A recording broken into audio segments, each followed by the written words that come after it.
Nesse vídeo iremos falar um pouquinho sobre energia e quantidade de movimento de uma onda eletromagnética. Bom, para a gente começar, vamos primeiro estudar como que a gente consegue descrever, tá, a energia, de uma onda eletromagnética. Tá? Primeiro, a gente pode relacionar essa energia dessa onda eletromagnética, tá, com a sua intensidade, uma vez que intensidade normalmente é uma grandeza mais fácil de ser mensurada. Tá? Lembrando que intensidade é potência sobre a área. Então, se eu quero determinar a intensidade, normalmente eu preciso saber, como essa onda ela vai atuar numa certa região do espaço. Tá? Então, para isso, o que eu vou fazer? Eu vou definir uma região qualquer do espaço, por exemplo, uma região cilíndrica. Essa região cilíndrica vai ter uma área de superfície aqui, a área de seção de choque, que a gente chama, área A, e um comprimento L. A gente vai ver que depois não importa, o objeto que eu estou usando, tá? Aqui é só para ficar mais fácil usar um cilindro, Então, tem, por exemplo, aqui uma onda eletromagnética que vai passar, por entre aqui esse meu cilindro, ok? E aí eu vou calcular qual que é a energia, qual que é a intensidade aqui dessa onda nessa região, tá?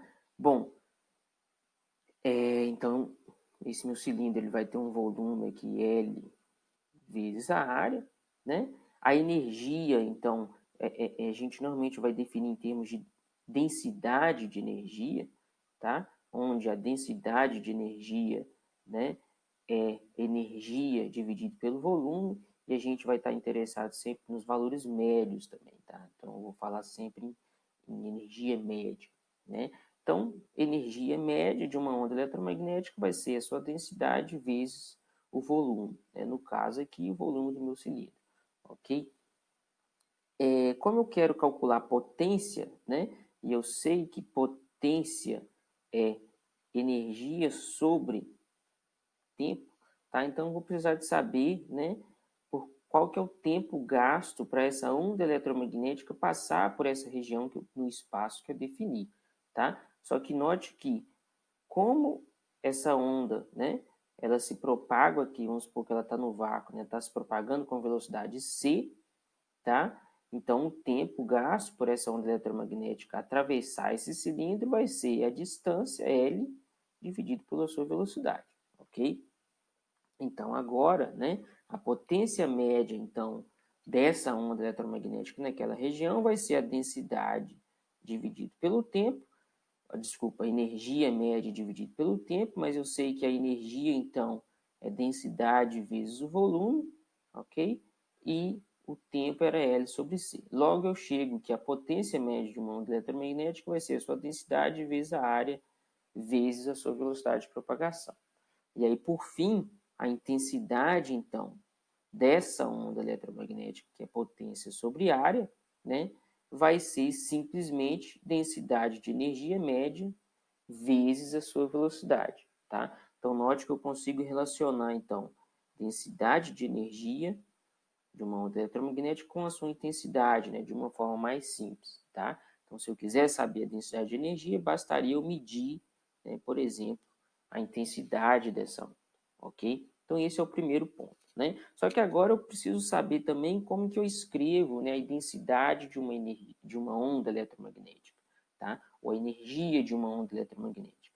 Para fazer isso, bom, lembrando, uma onda eletromagnética vai ser sempre formada pela oscilação lá de um campo elétrico, por exemplo, com um campo magnético, e sempre um perpendicular ao outro, Então, eu tenho aqui, para me saber a densidade de energia, total dessa onda eletromagnética, bastaria eu somar a densidade de energia associada ao campo elétrico e a densidade de energia associada ao campo magnético, tá? Então, por exemplo, se eu tiver um campo elétrico aqui numa certa posição do espaço e no tempo, a densidade de energia, elétrica associada ao campo elétrico é 1 meio de ε0 vezes E ao quadrado.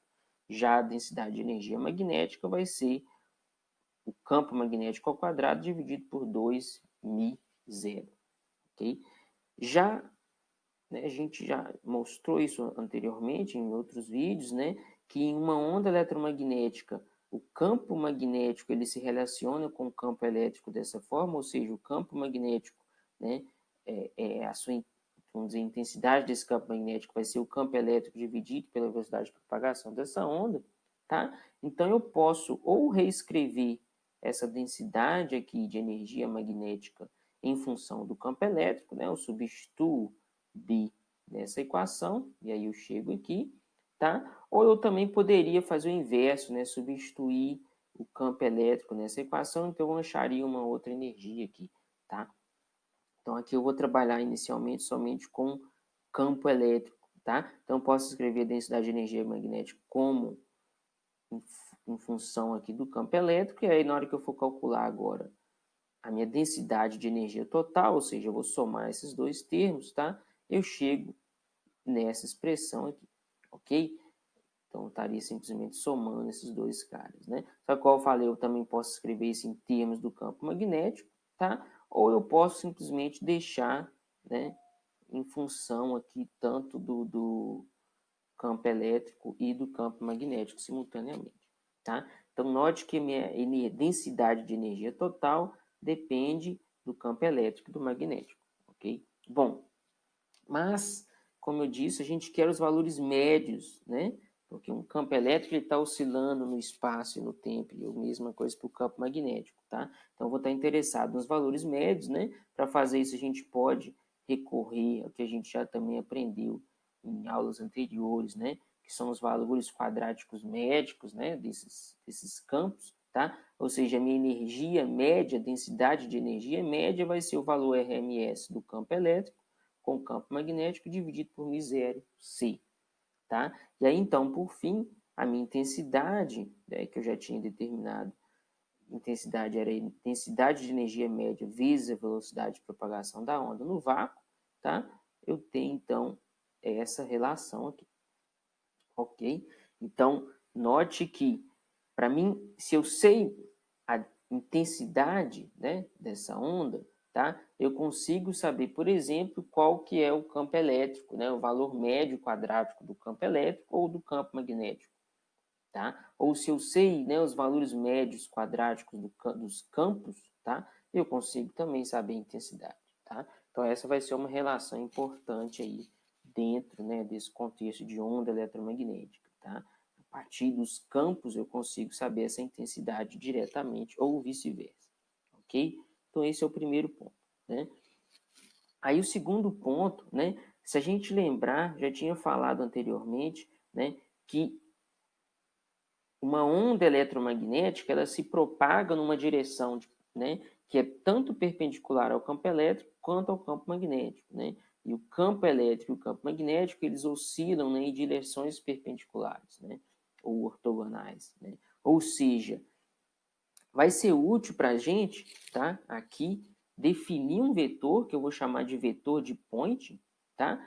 No qual a direção desse vetor, né, desse vetor, ele vai apontar exatamente para a direção de propagação dessa onda eletromagnética, lembrando que a direção de propagação da onda eletromagnética é exatamente o produto vetorial do campo elétrico com o campo magnético, tá? Só que note que quando eu defino um vetor dessa forma, né, o valor médio desse vetor, né, o módulo, né, na média desse vetor, lembrando que os campos elétricos e magnéticos estão oscilando, né, mas o valor médio desse vetor vai ser exatamente a relação que a gente obteve anteriormente para a intensidade, tá? Ou seja, ao definir um vetor, né, esse vetor de ponte dessa forma, eu já vou saber que a direção de propagação desse vetor, né, é exatamente a direção de propagação dessa onda eletromagnética, tá? E o valor médio desse vetor é também a intensidade, né, dessa onda eletromagnética, tá? Então, tem duas informações aqui contidas nesse único vetor, né? Então, por exemplo, se eu der um problema onde eu dê, né, por exemplo, lá, vamos supor aqui, né, eu tenho um módulo aqui desse vetor e ele está se propagando numa certa direção, então com isso eu consigo saber, né, tanto a intensidade dessa onda, tá, quanto à direção dessa onda. E aí, por fim, eu também consigo saber a intensidade dos meus campos, ok? Então, essa definição aqui vai ser normalmente muito usada, tá? Para quando a gente estiver tratando de energia ou intensidade de uma onda eletromagnética. Bom, isso é sobre energia, né? Agora vamos falar um pouquinho sobre momento, né? Quantidade de movimento. Bom, a gente vai ver, tá? Que eu consigo relacionar quantidade de movimento com pressão, ok? E essa pressão que a gente vai tratar, a gente vai chamar de pressão de radiação, né? Exatamente porque uma onda eletromagnética a gente considera aí, né? A gente chama de uma radiação qualquer, tá? Mas para fazer isso, o que a gente vai fazer? Vamos ver o que acontece quando eu jogo, né? Uma onda eletromagnética aqui, tá? Numa partícula qualquer, tá? Então, né, lembrando, a onda eletromagnética composta por um campo elétrico e um campo magnético, tá? Então, eu vou definir isso aqui também, não vai fazer diferença depois, tá? Mas eu vou definir, né, um campo elétrico numa direção, por exemplo, J, e um campo magnético numa direção K, tá? Então, disso eu já sei, né, que a direção de propagação dessa onda obrigatoriamente tem que ser nessa direção aqui, que vai ser a minha direção X, tá? Que é a mesma direção, né, desse vetor S, que é o nosso vetor de ponte. Tá? Mas o que acontece quando esse campo elétrico, o campo magnético, atinge uma partícula aqui, qualquer? Bom, eu sei que se eu tenho um campo elétrico, né, atuando numa carga, eu vou ter uma força elétrica. Tá? Mas eu sei também que se eu tenho uma partícula, né, e essa partícula tem um certo movimento, tá? Que a gente vai ver que vai ser causado exatamente por essa força elétrica, né? Eu também vou ter, e tem um campo magnético, eu também vou ter uma força magnética, tá? Então, eu vou ter duas forças atuando nessa partícula, né? E se eu tenho força, a gente sabe que eu vou ter, então, em princípio, um momento, quantidade de movimento, né? Nessa partícula, ok? Então, vamos calcular, né, essas duas forças. Primeira, força elétrica, né? Então, se eu tenho um campo elétrico, como eu defini anteriormente, eu sei a minha força elétrica, tá? Mas eu sei também, né, segunda lei de Newton, que força é igual a massa vezes aceleração, ou seja, a aceleração vai ser igual a força dividido pela massa, tá?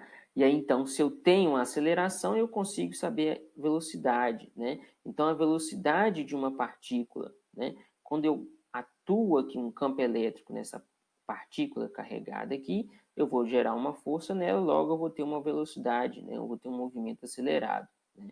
Onde a velocidade, note que a força vai estar na mesma direção do campo elétrico, tá? Na direção Y aqui, ou J, né?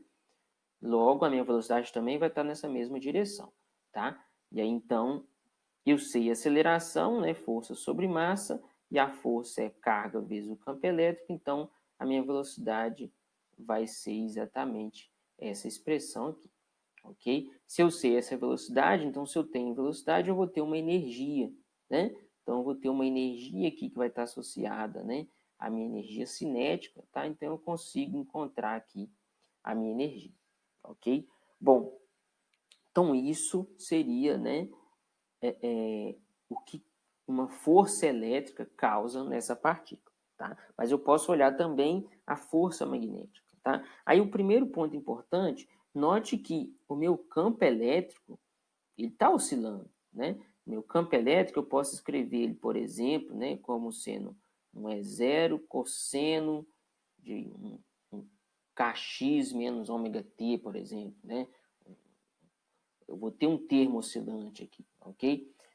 Mas, né, o que vai acontecer na média, né? Então, eu vou ter um y, né, que também vai oscilar com esse mesmo cosseno aqui, tá? Ou seja, esse velocidade em y também vai estar oscilando na direção y, tá? Então, essa partícula vai estar fazendo um movimento como esse aqui, né? Quando a gente olha somente, né, na direção y, tá?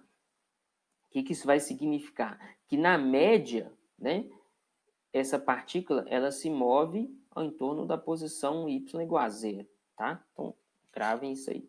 Agora vamos ver lá força magnética. Força magnética, então, né, lei de Biot-Savart aqui, então vai ser carga vezes o produto vetorial da velocidade com o campo magnético. Se eu tenho uma velocidade aqui, né, então eu vou usar essa velocidade, ok? Velocidade eu já sei, então eu vou ter essa expressão aqui, tá? Só que note agora, né, que ao contrário da força elétrica, que só dependia do campo elétrico, né, ou seja, essa força elétrica, ela oscila e na média ela é zero, né, porque cosseno, a média de cosseno é zero.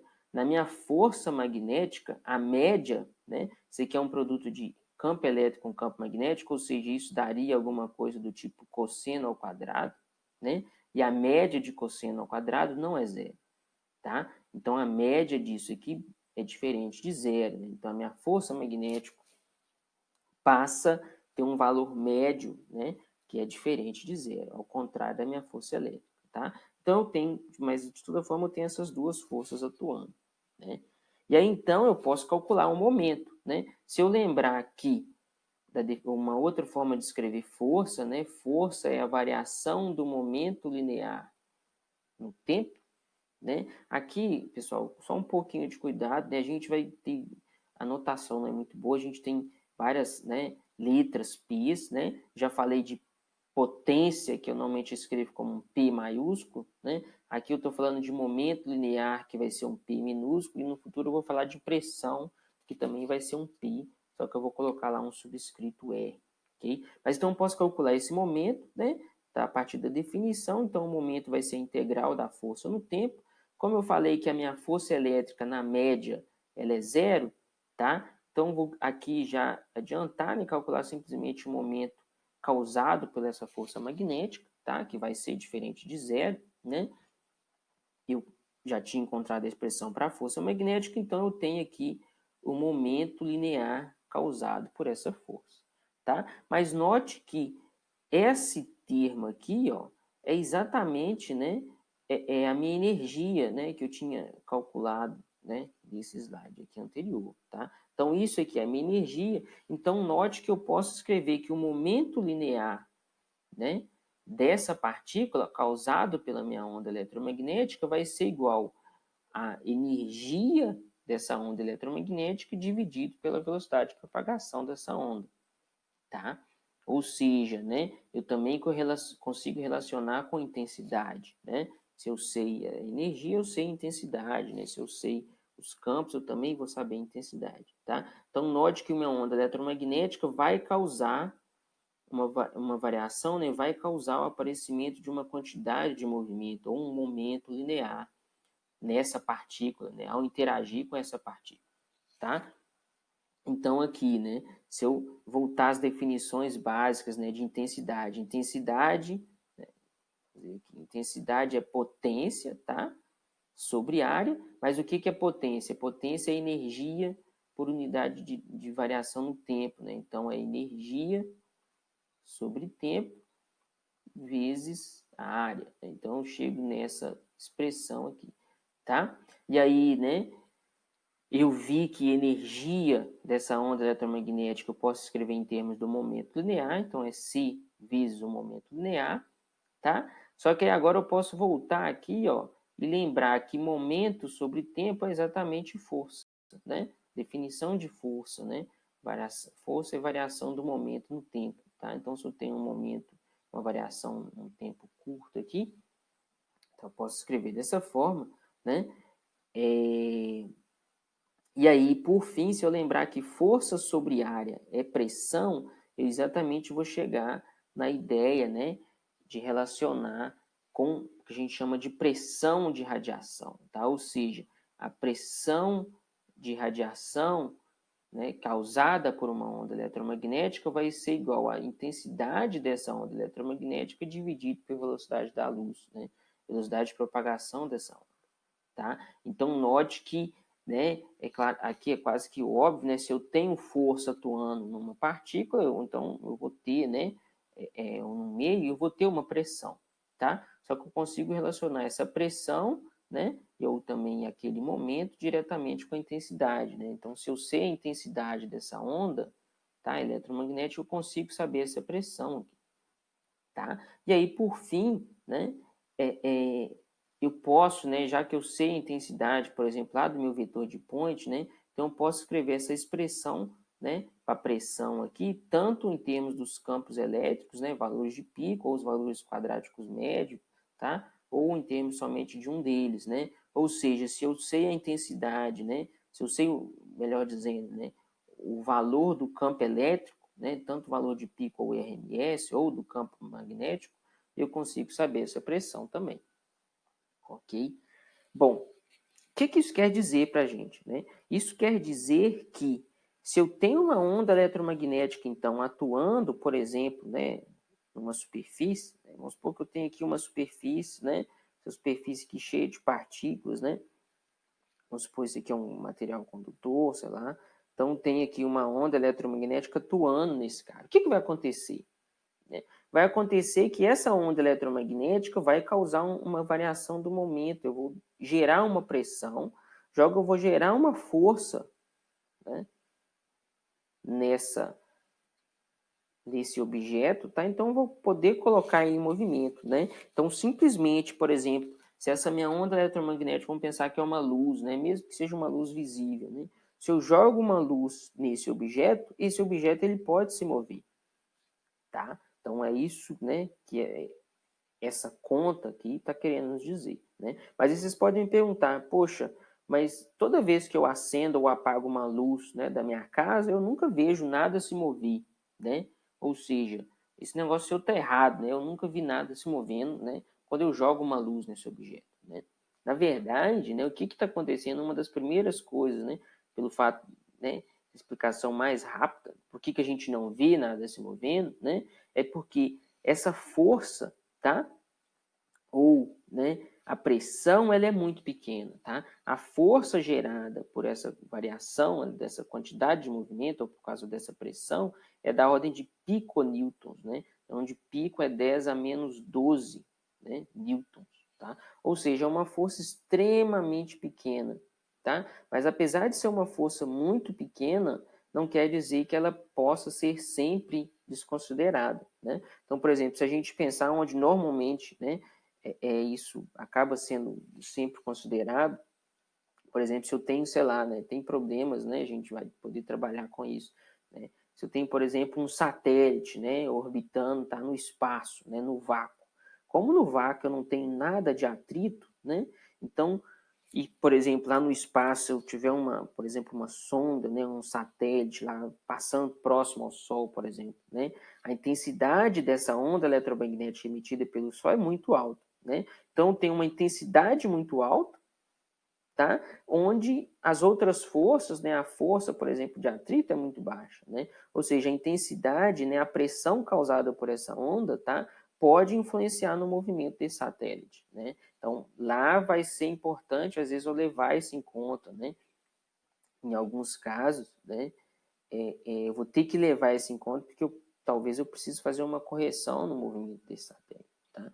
Isso lá no espaço, né? Mas mesmo aqui no nosso mundo, tá? Aqui eu cito uma aplicação muito importante, né? Onde a gente usa diretamente esse mesmo fato, né? Vocês podem depois digitar aí, né? Fazer uma pesquisa na internet, né? Procurar o que é essa pinça ótica, tá? Mas esse é um equipamento que a gente usa, por exemplo, em laboratórios de pesquisa. E o que esse equipamento faz, né? Ele exatamente usa esse fato, né? E ele é simples até, né? Esse equipamento ele é basicamente formado por duas fontes de luz, dois lasers, tá? Então, por exemplo, se eu tiver aqui, né, dois lasers com uma certa potência, tá? E aí eu colocar esses dois lasers focados num certo ponto, né? E aí, por exemplo, a força é pequena, mas se eu colocar um objeto aqui, por exemplo, muito leve, tá? Por exemplo, uma molécula, né, que tem um peso, né, uma massa muito pequena, tá? Então, apesar dessa força ser pequena, essa força dessa causada por esses dois lasers aqui pode ser suficiente para poder conseguir levantar ou movimentar essa pequena molécula, né? Então, essa técnica de pinça ótica, por que ela chama pinça, né? Porque exatamente, eu tenho dois lasers, né? Então isso vai funcionar como uma pinça mesmo, né? Eu posso pegar uma molécula aqui e mover essa molécula de lugar, tá?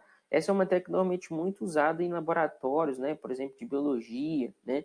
Onde eu quero manipular esses objetos, onde muitas vezes, né, eu não consigo fazer isso de uma outra forma tão trivial, né? Por exemplo, existem experimentos onde, por exemplo, a pessoa quer estudar, por exemplo, uma molécula de DNA, né? Eu posso prender o meu DNA numa certa superfície, coloco uma cola aqui, né? Só que aí o meu DNA a gente sabe que ele tem uma estrutura tipo assim, né? Tipo uma molinha, tá? E aí se eu coloco, né? Pego essa minha pinça ótica, esse meu equipamento, e foco ele somente aqui numa das pontas desse DNA, tá? Eu vou conseguir mover esse DNA, né? Só que aí eu posso, por exemplo, colocar esse DNA para oscilar, né? Como ele parece uma mola, né? Na hora que eu esticar ou comprimir esse meu DNA e soltar, ele começa a oscilar, tá? E aí, por exemplo, eu consigo extrair propriedades, né? Desse meu DNA aqui, né? De oscilação, né? Que seria um análogo à constante elástica e tal, ou seja, eu vou conseguir saber um pouquinho mais como que esse DNA ele pode interagir, né, com outras moléculas aqui que podem estar nessa ponta, tá? Então, enfim, eu consigo, né, estudar objetos, né, de massa muito pequena simplesmente utilizando essa técnica, né? Utilizando essa teste de pinça ótica, que é uma aplicação direta, né, do fato de uma luz, tá? Ou uma onda eletromagnética qualquer, ela causar uma pressão, né? Uma pressão que a gente chama de pressão de radiação. Ok, pessoal? Então, esse é um pouco sobre energia e quantidade de movimento, tá? De uma onda eletromagnética. Obrigado.